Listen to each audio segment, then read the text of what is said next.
بسم اللہ الرحمن الرحیم۔ تمام دیکھنے اور سننے والوں کو السلام علیکم۔ عراقی خاتون اور حضرت عمر بن عبدالعزیز۔ ایک عراقی خاتون سیدنا عمر بن عبدالعزیز رحمۃ اللہ علیہ کو ملنے آئی۔ جب وہ دروازے پر پہنچی تو پوچھا کہ کیا امیر المؤمنین کا کوئی دربار بھی ہے؟ تو لوگوں نے بتلایا کہ نہیں، لہٰذا اگر تم چاہو تو اندر چلی جاؤ۔ اس پر وہ عورت آپ کی اہلیہ فاطمہ بنت عبد الملک کے پاس چلی گئی۔ وہ اس وقت گھر میں بیٹھی چرخہ کاٹ رہی تھی۔ عورت نے سلام کیا۔ فاطمہ نے سلام کا جواب دے کر اندر آنے کو کہا۔ جب عورت بیٹھ گئی تو گھر بھر میں نظر دوڑائی تو وہ یہ دیکھ کر حیران رہ گئی کہ امیر المؤمنین کے گھر میں قابل ذکر کوئی چیز نہ تھی۔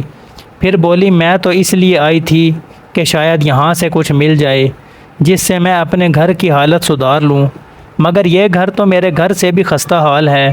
اس پر فاطمہ بولی کہ تیرے جیسی عورتوں کے گھروں کو آباد کرتے کرتے اس گھر کا یہ حال ہو گیا ہے۔ یہ گفتگو چل رہی تھی کہ آپ تشریف لے آئے اور گھر کی دیوار کے پاس بنے کنویں کے پاس تشریف لے گئے اور اس میں سے پانی نکال کر پاس پڑی مٹی کا گارا بنانے لگے۔ گارا بناتے ہوئے آپ بار بار اپنی اہلیہ فاطمہ کی طرف بھی دیکھتے رہے۔ اس پر وہ عراقی عورت کہنے لگی کہ بی بی اس مزدور سے پردہ کرو، وہ بار بار تمہیں دیکھے جا رہا ہے۔ فاطمہ بولی کہ گھبراؤ نہیں، یہ مزدور نہیں بلکہ امیر المؤمنین اور میرے خاوند ہیں۔ گارا بنانے کے بعد آپ سلام کرتے ہوئے اپنے کمرے میں چلے گئے اور اندر بچھے مصلے کے پاس تشریف لے گئے۔ پھر اہلیہ فاطمہ سے آنے والی عورت کا پوچھا۔ فاطمہ نے بتلا دیا کہ عراق سے کوئی ضرورت مند عورت آئی ہے۔ پھر آپ کے پاس رکھا ایک ٹوکرا اٹھایا جس میں کچھ انگور تھے۔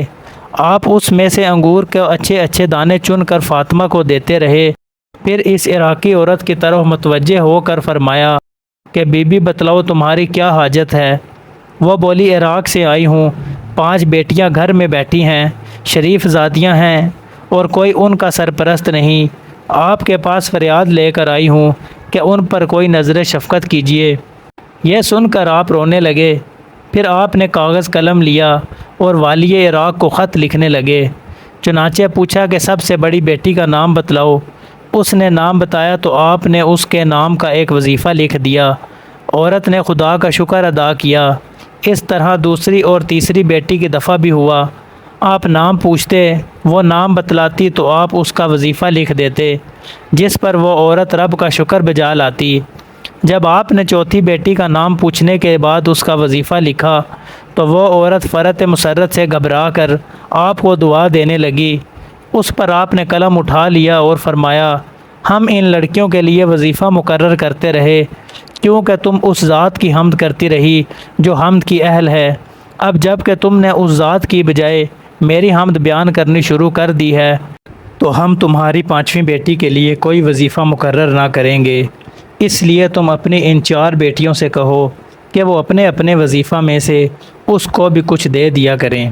وہ عورت آپ کا یہ خط لے کر عراق پہنچی اور اسے والی کے سپرد کیا۔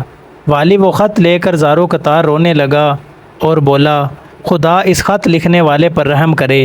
اس پر وہ عورت بولی، کیا ان کا انتقال ہو گیا ہے؟ والی نے کہا کہ ہاں۔ اس پر وہ بھی بے قرار ہو کر پھوٹ پھوٹ کر رونے لگی اور سمجھی کہ شاید اب میری بیٹیوں کو وظیفہ جاری نہ ہوگا۔ والی عراق نے اس کی بے قراری دیکھ کر کہا کہ گھبراؤ نہیں، میں ان کے حکم نامے کی کسی بات کو رد نہیں کروں گا۔ چنانچہ والی عراق نے سیدنا عمر بن عبدالعزیز کے فرمان کے مطابق اس کی 4 بیٹیوں کے لیے وظیفہ جاری کر دیا۔ اللہ تعالی ہم سب کو دین اسلام کو سمجھنے کی اور اس پر عمل کرنے کی توفیق عطا فرمائے، آمین۔ ویڈیو اچھی لگی ہو تو چینل کو سبسکرائب ضرور کر دیں۔ جزاک اللہ۔